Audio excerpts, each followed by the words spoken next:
Hey everyone!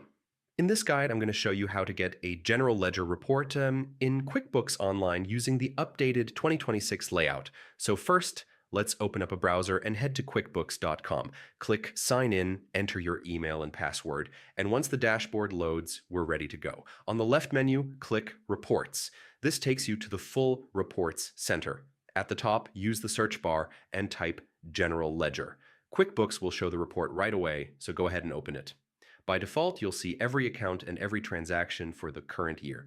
To customize this, start by adjusting the date range. You can choose this month, last month, this year, or set your own custom dates. If you only want specific accounts, click Customize, then Filter, and pick the accounts you want included. This keeps the report cleaner and easier to read. You can also customize rows and columns, reorder fields, or change how transactions are grouped. When you're ready to save or share the ledger, click Export and choose PDF or Excel. And if you want to reuse the same layout later, click Save Customization so QuickBooks will remember your filters and settings. And that's it.